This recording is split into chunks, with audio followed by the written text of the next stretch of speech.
Ladies and gentlemen, please welcome this evening's guest moderator, James Janowski from the School of Visual Arts, and tonight's guest, Danny Boyle. Hello. Congratulations. Oh, thank you. What I loved about the film Trance is it takes this non-linear, unconventional structure and this kaleidoscope of imagery and kind of mirrors the psychological state of Simon, played wonderfully by James McAvoy. Yeah. And you don't see that often in movies. Yeah. Well, movies are amazing. I'm a big fan. There's a British director called Nick Rogue who made a series of films. If you've never seen them, he made a series of films, a film called Performance. And it went right the way through to, he made a film called Eureka, which he had a huge battle with the studio about it, and it's kind of ended his career in one sense. But those movies in that period are extraordinary.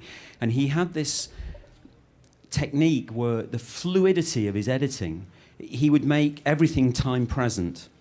And it is extraordinary cinema like that. It's a unique art form, I think, because unless you're told by the filmmaker, by grading or the sound of whoosh when things are introduced, you just accept what passes in front of you as time present. And he would use time past, time future, time imagined, all as time present.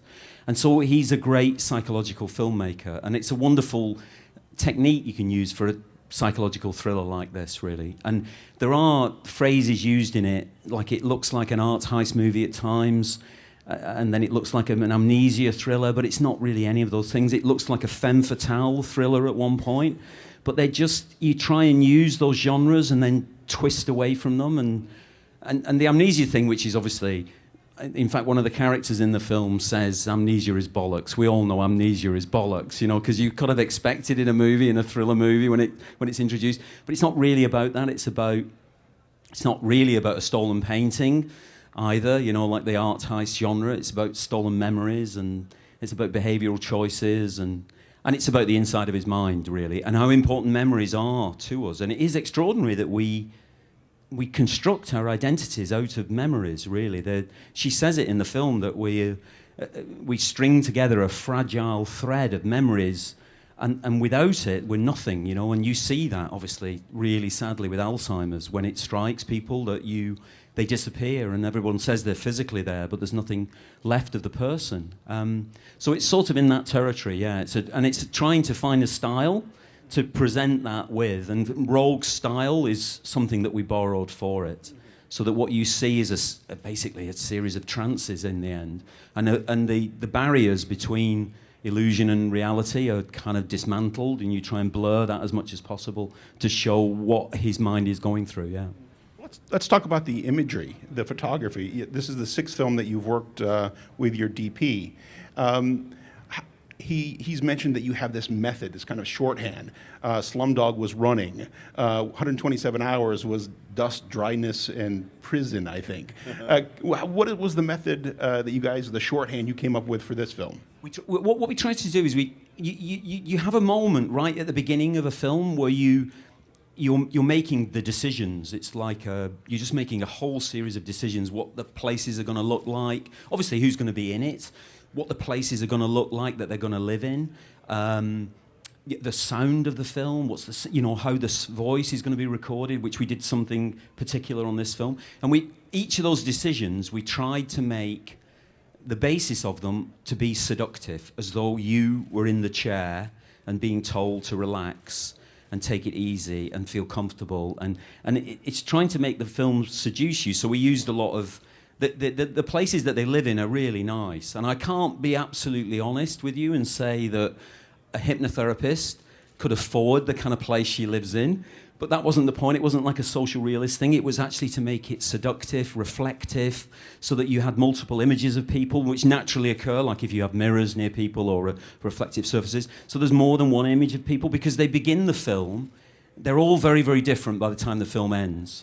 There are three of them, and if you think about it, if you get to see it, after, think about how they began the film and how they end the film. It is lovely to be able to do a film like that, and they move such a long journey. And so we tried to make the style of the film add to that as much as possible. So you can't quite trust. it's a question of what you can trust, the information you can trust. And certainly the film begins with James McAvoy, who's a lovely, warm, friendly presence, and he appears to be your guide at the beginning of the film, your reliable narrator. But you may not think that by the time the film ends. That's all I can say. Film is, it's a visual medium, and I think audiences can be seduced by the Danny Boyle imagery, kinetic energy. But in this film, I think sound is just as important as the visual, especially because you're dealing with hypnosis. And there's this thing about the level, the timbre of the voice. Can you talk a little bit about that? Yeah, we had it. The guy, he just won an Oscar, actually. The guy who recorded it is a guy called Simon Hayes. And he did all the voice recording and singing recording on Les Mis. And he got the kind of, he got the Academy Award, and rightly so, because he's a bizarre guy. And we hired him deliberately because we wanted the voices to be all recorded much closer than they normally are, so that you could play with that as a device in it. And it means, weirdly enough, laying a lot of carpet everywhere. Because what they do is that, and he has a team of guys who are basically, they call themselves sound technicians, but actually they're like carpet layers. Because what they want to do is take out every single rattle, footstep, and you've got to add all that later so that you get the voice pure, absolutely pure. And then you can manipulate it however you want it. And it's quite subtle the way it's used, but it does make a significant difference to the feel of the film, and they laid a lot of carpet. And they'd be in and out, every scene they'd be laying carpet, and tacking it down like carpet layers do in your flat, and then ripping it up after the next one. So it was a crazy kind of show like that. If we could talk a little bit about the casting. You had already mentioned James McAvoy. There is this likability about him. Can you just talk about bringing him on board? Well, James is I think probably a lot of people know him from X-Men. And like when we cast him, my only concern with casting, I thought he might be a bit young, so he came in and auditioned for us, and he's not, of course, because he's like 31 now, and he wanted to play the part because there's a journey in it towards a darker thing that he was very keen to explore if he could, because I think he gets known as the good guy, and we try to use that at the beginning of the film. You set up this expectation that he is your reliable narrator, and the only thing he said is, because he knew the film was going to be released in America, he said, "You'll want me to do it in English, won't you? Like RP English, which is like an proper English accent." And of course, he's from Scotland. And I said, no, you've got to do it in Scottish, because I love Scottish. And Sean Connery's to blame for all this, because, every performance Sean Connery did, no matter who he was playing, he did it in a Scottish accent. Didn't matter where he came from, he did it in a Scottish accent. And I love that, and it kind of holds a spell. There's something about the Celtic accent, because I've used Cillian Murphy, who's Irish, and Ewan McGregor, who's also Scottish, and a lot of those Scottish actors who were in Trainspotting. I have a love of that accent, I really do, yeah. Was the part of the casting or the thought process, you have 3 actors, all different cultures? Did that factor in? We originally were going to shoot the film here in Manhattan, and with an English woman playing the hypnotherapist, because we always wanted her to come from somewhere far away and to be not a stranger to the city, but so that there was no one that she could call on in the city. Like, she couldn't kind of go around and see her sister or her mom or, anything like that. And then we got involved in the Olympics, the opening ceremony, and we decided to shoot Trance in London. And really, it doesn't matter which city you choose it. There's a kind of voiceover at the beginning of the first film we did, Shallow Grave, which he says, it could be any city, it doesn't matter, they're all of them, any of them will do. It's just a large city where crime and anonymity can kind of sit together, and you can create a bubble of isolation between, within which the characters just exist and revolve around each other. So we were very lucky to get Rosario Dawson, because she brings a kind of, I don't know how this works for you guys, but in Britain it's like, she's like Californian, and therapy, and that idea that we can talk, and if we keep talking, we can solve any problem. We can just talk and we cure, and so she brings that lovely sense of it to it. And again, begins the film like that and ends the film in a very different way. But Vincent, who's French, of course, was very, very late. He suddenly became available very, very late, and we went to see him, and I love him as an actor. I think he's one of the world's great actors. So it's just happenstance that they happen to come from anywhere. But actually, in London, there are over 250,000 French people live in London. Unbelievable. In fact, so much so they have their own MP. They elect an MP. Those French residents in London elect an MP for the French Parliament. Even though they live in London, they have their own representative in the French Parliament. So there's a huge population there. And then again, he starts the film like a... we've seen him play it before. If you've never seen him play a gangster, you should check out Meyreen, this film he made. It's just extraordinary in it. So he begins the film like a gangster, and you sort of know him, but he ends up in a very different place. You know, and I love those journeys for the actors, and they all did it brilliantly. Yeah. Yeah. Well, when the movie starts out, gangster. That's all he is. But there's this. You start to see a tender side to him, another side to him. But one of the moments that I really loved in the film is when Rosario Dawson discovers something in his apartment, and she goes, "I always have to remember you're a gangster." Yes. I thought that was great. She said, in fact, she says, "I must remember never to forget that you're a criminal." Yeah. It's a very important moment. If you do see the film, it's try and keep an eye on the gun. That's all I'll say. The painting. Why Goya? Well, it wasn't specified in the script, but Goya is the first great painter of the human mind. I think before Goya, there were portraits, and in fact, he was a portrait painter himself as well. And they could be very psychologically incisive paintings from the masters, but they were the surface. And of course, what Goya did, he's the first modernist. He went inside the mind. They said about him, he went into the bullring of the mind, and he painted the dreams and the nightmares in there. And so from that point of view, he's the ideal painter for us. And the painting that's stolen, which is a Goya, is interesting. It's called Witches in the Air, and it's sort of a stealing painting anyway. There's something going on in it. It's very abstract in a way, what its absolute intention is, but it's clearly the inside of this young man's mind who's at the bottom of the painting, shrouded in this blanket. And that was a symbol for us of Simon. There's another reason for Goya as well. He was the first person ever to paint the female form as it was. And it was so controversial at the time that he had to paint two versions of the Maya. I don't know whether you know the painting. There's one version, the naked Maya, and then he had to painted her clothed as well, because of the authorities were outraged at what he'd done. And that's a very important plot point in the film as well, which if you see the film, you'll find that out. I don't want to give away too much, because it's already, I can sense I'm giving you too much information. You should ideally have very little when you go into it. Yeah. Well, that's actually an interesting statement that you just made, because as a film where it's very complex, there's a lot going on, and you have to walk this line. How much information do you give the audience, and how much do you keep back, so that way they're still engaged and not losing them? How did you do that as the director on this film? How did you approach that? Well, normally you're very extremely paranoid about giving away too many clues, and you say to the actors, don't look at him at that moment, because everybody will know. Everybody will guess what's going to happen. And of course, it's nonsense.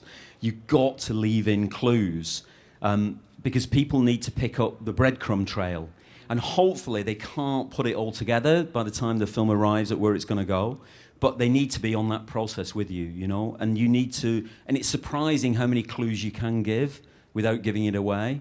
It's one of the things you have to learn. Supposedly, I don't know whether this is true, but they say M. Night Shyamalan was convinced that it was insane to use the line, "I see dead people," in The Sixth Sense, because he thought it would just destroy the film and give it away and everything like that. And it was his collaborators who kind of forced him to leave it in. And of course, it's become one of the great lines in cinema, hasn't it? And it doesn't give it away at all. I mean, in retrospect, you think you should. But that's the great thing about those clues. If you go back and see it again, which I can recommend, by the way, seeing it twice, I would say that, I know. You will, the clues are clearly an indicator of what you should be aware of. And you're more aware the second time, obviously. One of the approaches from watching the film, it seems as though you really want to make a film noir more modern. Can you talk about making it, how you went about doing that? Yeah, no, we obviously it's a kind of crime. It's a thriller with crime. Certainly is the starting point of it. And I love those noir films, and we wanted to. But we didn't want to make a kind of like a Hitchcock film or make a noir, an updated noir, but we wanted to use elements of the genre. And the most particular element of it is that she behaves like a femme fatale at one point, quite clearly, and but we didn't want it to be like the icy blonde, kind of Hitchcock, femme fatale, that kind of 50s femme fatale. We wanted it to be something stronger than that in the end, and not quite so cold. And that's an element of the story I can't tell you about, but you'll find out as you make your way through the film why it's not like an update of it, but it's trying to use the femme fatale idea and then put a twist on it. You know, again, it's a genre element that you try and manipulate towards a modern audience. Really, that was the idea of that. A nice little touch, I thought, was the name of the club. Here you're trying to do something a little more modern, and it's called Analog. Yes, it is. It is. It's kind of like we had this great name for the club. We thought we'll call it Analog, and then it was a nightmare seeing if there were any clubs in the world called Analog, because obviously then they sue you straight away, and it's you have to change it in post. And in fact, there isn't a club in the world called Analog. I couldn't believe it. I thought, what a great name for a club. There's also a digital element to the film, which is there's an iPad in it, and I'm not saying that because we're here. Believe me, honestly, I'm not. And they didn't sponsor us and all that kind of stuff. But it is quite important in the film. She uses it as a device at one point to reassure him about how he can control the story. So there's a very big digital element in the film. And so it was lovely to contradict that and call the club Analog. How did you approach, because there's moments when we go into Simon's mind, and what was the way that you wanted to approach that? Well, we wanted to, as you'll see, very early in the film, it's quite clear there's a stylistic device that takes you in there. It's this kind of wipe thing that takes you in there, and it's very self-conscious and deliberately used early on to reassure you that's clearly what's happened. It's a trance. It's an imaginary thing, and then you dispense with it later on in the film, and you try then to make that change invisible, so you don't know quite where you are. Because, like for instance, there are in theory there are 3 trances in the film, but in fact there could be 4 or 5. That's really up to you. You know, it's up to you to make that decision, really. And certainly by the end of the film, you can certainly. It's certainly something that you can imagine there's more than 3 if you wanted to. That's up to you, really. I'm going to ask one more question. I believe that you're going to introduce a clip. How much did you learn about hypnosis that you didn't know that kind of surprised you? Oh yeah, no. I mean, it was a riveting. I mean, the guy who invented it was called Franz Mesmer, which is where we get the word mesmerizing from, or mesmerism. It's kind of I've always used that as a word, as vocab. People say, what do you want your film to do? You know, like all the films you make, and you say, I want them to be mesmerizing. And it comes from him. He called it animal magnetism, but in fact it was hypnosis. He was either inventing or discovering, depending on what you believe. And you kind of do the research about it. And it is interesting, because I used to go and watch this. We have a great stage hypnotist in Britain called Darren Brown. I don't know whether any of you have seen his work. And he is absolutely extraordinary, what he gets people to do on stage. And I always used to think, I think that's probably an actor that's been paid a lot of money, and he's a very good actor. But in fact, there were never any stories came out months later about a disgruntled actor who hadn't been paid enough, and because in fact they're real people.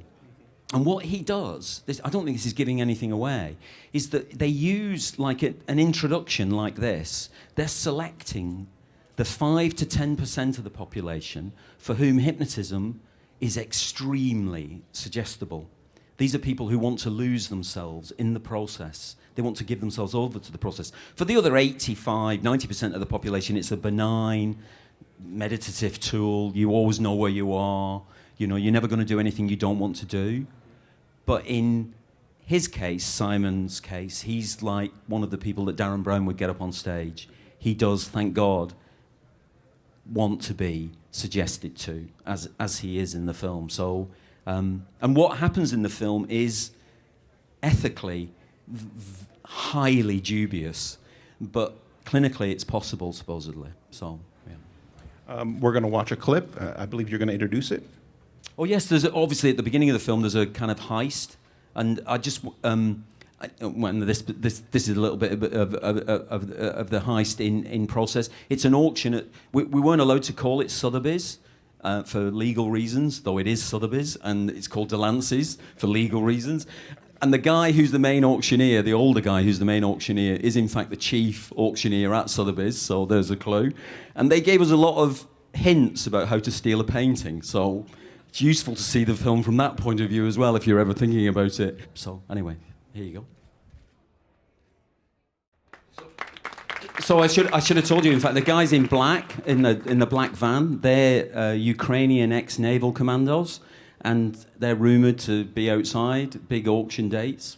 No idea whether that's true, but if you are thinking of stealing a painting, you may have to deal with them. I have no idea. Opening it up to questions. I know you've probably gotten this a lot recently, but are you going to direct a James Bond movie? Yeah. But I also want to ask, what kind of James Bond movie would you make? Like a more serious one, like the more recent, or something that's more like the Roger Moore ones? So I've made a James Bond movie. We made a little one for the Olympic opening ceremony with a stellar cast. So we'd never be able to get a cast like that for a full-length feature film. So no, I love the movies, and the books. When I was a teenager, I read the books from cover to cover multiple times. They were like an escape for me. So I kind of know them really well. But the way we work is that we have a deal where we work under $20 million. Like this one costs $15 million. And that gives you freedom to cast who you want, to do what you want with the characters, with the genre, to twist, to be perverse, to be as dark as you like, to be as irreverent as you like as well. And I don't think when you take $100 million, you don't have that amount of freedom. You have to genuflect much more in front of the genre. You can only take small risks with it, you know? And so it's not I wouldn't be the right guy to do it, because the way I think I bring the best out of myself is under this cap, where you feel restricted, but actually it's quite liberating, because you can't just call on money to solve the problems all the time. And you don't have that obligation, you know, to be, you know, to genuflect in front of the genre all the time. You know, you can kind of be its master more, really. So I'm not really the right kind of guy to do it. So you should have a go. You obviously know a lot about them. Okay, I was wondering, how exactly did you fit Ewan McGregor inside that toilet? Because it looked like it would be impossible to fit him through that, and I've always wondered that. Yeah, I shouldn't really tell you, actually, but no, seriously, I remember at the time, because we made the film, like the film was released in 1996, and it was dead early days for CG. It was like they'd just begun to use CG. And the scene was in the script, you know, that he disappears down the toilet, and a few people said, oh, you should use CG for that. And it was like, the way it was said then was like, it was really like, you should use CGI for that. And I remember going to see a movie, I can't remember which one it was a Santa Claus movie with Tim Allen. And he went down a chimney, and it obviously was CGI that they'd used, and it was terrible. And I remember thinking, we're not going to use CGI on that. So we used, actually, to tell you the truth, we used a theatre technique, which is trompe l'oeil, which is that you cut the toilet in half, and you only see it from one angle, and on the other side of it was a children's slide, a silver slide, like out of a children's playground. And he just slid down that. So it was really lovely for him to do. And then as he did it, the cinematographer, Brian Tufano, said, oh, if he turns round as he goes down, you'll think he's gone round the U-bend. And you do. You think, oh, yeah, he's twisting around the U-bend. And then some other guy, one of the props guys, says, yeah, and when he does that, I'll chuck up some water. I'll be waiting here with a cup of water and chuck it up. And so when you make good decisions, good things come out of them, you know, and everybody had a gas doing it. And it was lovely, and it's, you know, people remember it really well, I think. So it's interesting, though, because it's the way you accept, there's a couple of moments like that in this movie where you stretch reality. I don't mean you go surreal, because it's like more fun than that. It's not, but you lift out of reality. And one of the things I've learned about the way we work is we get the actors, the actors are good, they're all very believable, they kind of do social realistic acting, but we get them we get them to do it at a slightly heightened level, and kind of you stretch social reality, so it's a bit more tightly strung. And it means you can lift off and do odd things like the toilet and a couple of things that happen in this that don't belong in an absolute social realist world, and you accept them. You know, they don't feel alien to the film, and that's because of the acting. Because a lot of actors turn up and they will just do nothing. You know, it's part of the philosophy of film acting, you should do nothing. And they tend to do that, and I'm fine with that. They do 1 or 2 takes like that, and then I try and get them to push it a bit more, so that the films are always quite vividly acted, you know. And maybe because I come from theatre, I like them lifting it a bit more than they might normally do on another film. And then it allows you to enter into a slightly different world sometimes if you want that for the story. And there's a couple of moments like the toilet moment in this film, actually, where we kind of venture out from the tight realist base. Yeah. Oh, cool. They say that directors never return to space. Does that resonate with you after Sunshine? Would you ever make another sci-fi film? I said that. It was me. Oh, that said, that was I was me, yeah. Well, Because this is the worst question I've ever asked. No, I'll give you the full quote. I said, unless you're involved in a franchise where you can't resist the money, no director ever goes back in space, because it is an absolute nightmare that I can't tell you how difficult it is to do. And the problem is you are the problem. And by you, I include myself. It's the audience are the problem. Because space is... If you watch the space station footage, the guys are not moving in slow motion like this. The Weightless is not slow motion. It's actually quite rapid and jerky because there's no resistance. But if you show that in a feature film, you walk out and just say, he couldn't even be bothered to do it properly. He couldn't even be bothered to do what it's like in space properly. And that was Kubrick, because he invented that before we'd put a man... I think he made that film before we'd put a man in space, really. Certainly outside the cabin. So you kind of think everything's like that. And to do that is a nightmare in gravity conditions. To kind of do that slow motion stuff, weightless stuff, just takes you forever and ever and ever. And you think you're losing your mind doing it. So it's actually your fault. There you go. Because you'll walk out. If you did it properly, you just go, no, that's not right, and walk out. So it's that. And it's really interesting, because obviously there are space movies which are fantastical, like Star Wars, which are kind of anything goes in a way. But strict space movies are very, very narrow stories, because we've hardly been there at all. So they are very limited. And if you think about them, most of them involve, and ours did, most of them involve a crew, and they receive a signal from somewhere. And that changes everything. And it's really weird, and that's the story that you're in. So when you're making a film like that, you're in a very narrow corridor with some gigantic figures, like Stanley Kubrick, Ridley Scott. You know, you're thinking, oh, bloody hell. You know, it's like real. It's a bit of a nightmare, really. So space, I don't know whether I will be back in space, you know. No. Hi, Danny. I hear Rio are looking for an artistic director. Are you interested? Oh, God, no. No, I think Rio will do a fine job without me. I was very proud to do it because I live in London, and I was very proud to represent the country and the city, and, you know, and we had a great, you know, it turned out very well for everyone. We were very pleased with it. But no, I certainly wouldn't go back there either. To the opening ceremony or space, neither of those.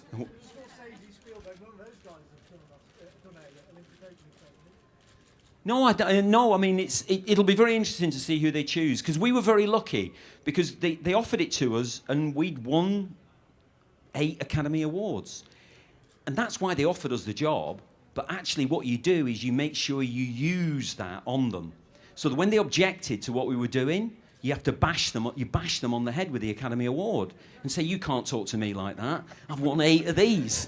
You know, and it works. Believe me, it works. They go, oh, all right then, and they back off. So we were very lucky at that time to be able to use it like that. Yeah. Hi, I was wondering what camera format did you use for the film? For this one, we use the Alexa, which pretty much everybody's using at the moment. The digital camera. The film has finished. The labs are closing. You can't really make anything on celluloid anymore, or it's going to be very, very difficult to do it. Do you miss it? Hmm? Do you miss the film? Do I miss it? Yeah. Personally, not. Because from 28 Days Later, we've been using digital equipment, and we were very proud that was like the first digital film that got a mainstream release.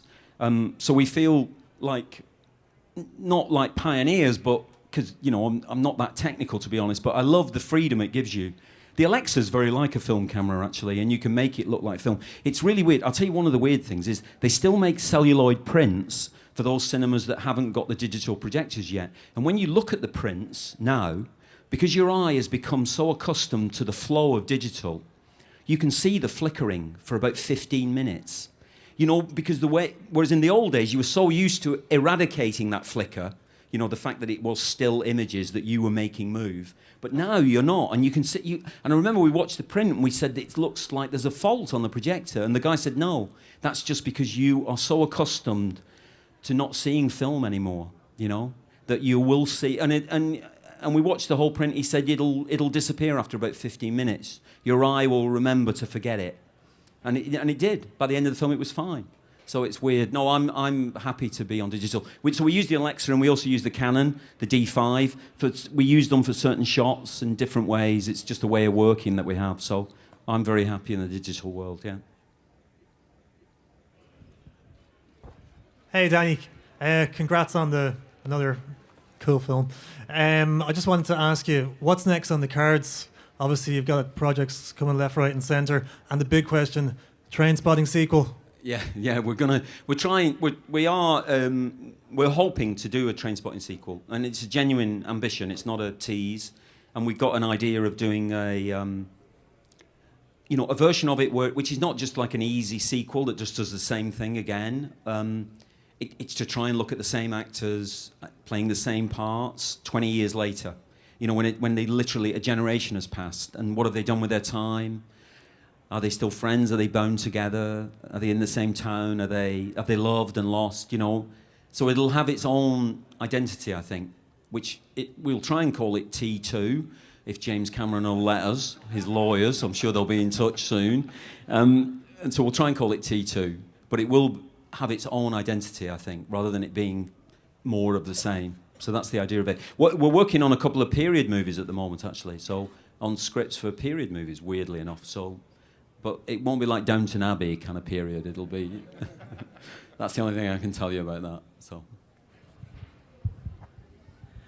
Music has always played an extremely important part in all of your films, whether it be in the Underworld track from Trainspotting or even Jai Ho in Slumdog. I'm wondering two questions. First off, what your role is creatively in picking these huge tracks that really define your films, because I also noticed that you don't always have a music supervisor on the films as well. Yeah, no, that's right. Sorry. Oh no, you could go ahead and answer. Yeah, no. It's really important. I love music. I think as a country, Britain, that's what we're best at. It's a little place. We produce the most amazing music and very idiosyncratic. It tends to follow its own rules. And I think genuinely, and I can say this without any kind of modesty at all, it's really inspiring for the rest of the world, our music. I mean, I'm not musical myself, except as a consumer. I love it, and I try and use it in the movies. We're very lucky to have the guy from Underworld, Rick Smith, did the whole score for this. And it's an amazing score as he kind of enters. It's another way of going in, your question about going inside Simon's mind, and Rick's score does that. There's a couple of songs, like quite famous songs used in it, like Chanson d'amour. I don't know whether you know that. And you get that half-remembered song that you sort of remember, and they are like oases in the film, pleasurable oases in the film, because his score, which links them together, is pulling you further and further into McAvoy's mind. The character in the film, yeah. So. Just to tell you, can I tell you a little story about Jai Ho? Go right ahead. So we went to Delhi in India. We were supporting this guy who rescues child slaves in India and Pakistan and Bangladesh. And these are kids who have been sold into slavery, or their parents have been fooled into selling them into slave jobs in factories like brick factories and from very, very poor areas. And we went to this reception area, and there were like 30 kids who'd just been rescued. And the guy is an amazing man who organises this, and he organises it across the subcontinent. And he said, would you say something to them? And I thought, okay, well, I'll say. So I said to them, and he translated, I said, do any of you know where England is? And of course, none of them did. And then I thought, I'll be really smart and follow it up. But do any of you know who David Beckham is? And I thought, yeah, it'll be a sea of hands go up and it'll be, the ice will be broken. But before I could say the David Beckham bit of it, the guy said, can I ask them something just to show you? And he asked them, so this is in Delhi in India, and they've been rescued in India. He asked them in Hindi how many of them knew. So I'd said, how many do you know where England is? And he asked them, do you know what India is? And out of the 30, only 3 of them put their hands up. Only 3 of them had heard of India as a country because they'd been brought up in absolute ignorance. They'd no education, they'd no expectations, nothing. And part of his process is to educate them, which is amazing. But they all knew the words of Jai Ho, which they danced at the end. The kind of kids all got up and tears were running down my face. It was extraordinary, So there you go, music. It's just, they didn't even know what India was, but they knew the words to Jai Ho, because somehow it had got through to them, I mean, that's partly the obsession in India of music in films, Bollywood musicals. But it's also the power of music is beyond sort of language. You can learn it without even knowing what it means or, where it's come from or what it's about, but it speaks to you in some way, yeah. Completely agree. Just the second part, you basically answered already, but what your creative direction was musically on this film, and if there was a track in this film that you would say is like defining of your film as well. Well, you've got to see it first, and then it's up to you to answer that question. Thanks. You see, you are probably one of the 5 to 10%. So when that guy I was telling you about, Darren Brown, because I've spotted you in the audience going like that a couple of times, and he would pick you out and bring you up and hypnotize you. So you should definitely see the movie. Okay, yes. As someone who really enjoyed vacuuming completely nude in Paradise, I loved it. Especially the in the conference scene at the end where they're all pushing the vacuum cleaners. I thought that was great. But I was just curious if you ever plan to do anything for television again. Well, I started working in the theatre, and then I went into television. I got a job in Northern Ireland at the BBC there, and then we got a film, Shallow Grave, and I worked in films. But after we'd made the film The Beach, I was very unhappy on it because it was such a huge movie. It was the only movie that we've made that wasn't under $20 million. It was like $55 million. And I was very unhappy with me in it. Not with anybody in it, like Leo or anybody like that. They were all amazing. But I was very unhappy with me in it. And so we went and we made 2 tiny little television films. One of which is the one you're referring to, Vacuuming Completely Nude in Paradise, it's called. Very strange film. And an equally strange film called Strumpet, which they're very bizarre films, with Chris Eccleston in it, actually, who became Doctor Who and was in Shallow Grave and stuff like that. But I'd have no problem working on television. Obviously in this country, television has become extraordinary. You think about Breaking Bad. I mean, the stuff that goes on in television now is like, it's like the 70s adult-themed, so I'd have no hesitation, yeah. I'd be delighted to, yeah. Why are you offering? Have you got any?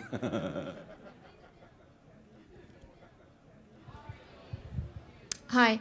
I was just wondering, just on the back of you saying you were going to do a sequel to Trainspotting.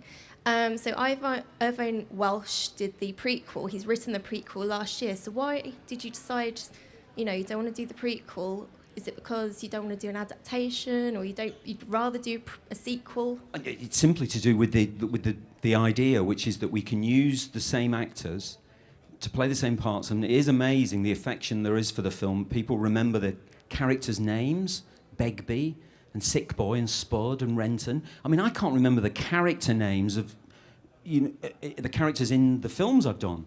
A lot of them I remember the actors, but I don't remember what was the name of the character they were playing.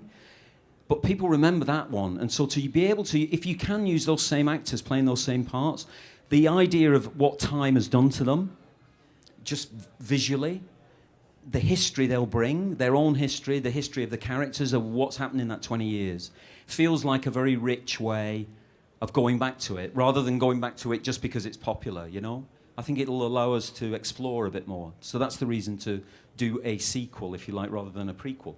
Because you'd have to get a bunch of different actors for the prequel, because they'd all be kids. I don't know what you do with the prequel. So anyway, we'll do the sequel if we're lucky, yeah.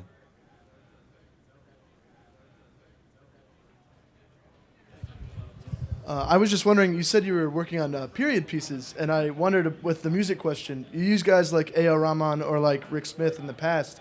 Is there someone who you would trust to score a period piece, and what would that sound like? I know it'd be interesting. That would be one of the, obviously, because I do, like you were saying, I love music, and so it'd be very interesting to see how you can connect it to the modern world, really. Can you connect it to the modern world through music or not? That'll be one of the questions down the line for us to use it. You know, there are some great, period scores. I remember, what was the that score on Last of the Mohicans? Have you ever seen Last of the Mohicans, the Daniel Day-Lewis? That's a fantastic score on that. You know, that's a traditional score, isn't it? But it has it connects with you in a way. So I don't know is the absolute honest truth of that. But we'll try, certainly. I believe that's it. Trance opens this Friday. Oh, God, yeah. Thank you for remembering. That's why we're here. Yes, it opens on Friday, and you can see it more than once. Absolutely encourage that. Yes, and then it's in New York and LA on Friday and Saturday and Sunday, and then the following weekend it opens like 300 places. So it's a kind of platform release like that. So yes, please, I encourage you to go. Obviously, I would, but. It's better if you say that, James, actually. I'm just going to say thank you. Yeah, right. This was great. Yeah, Thank you. Thanks very much, everyone.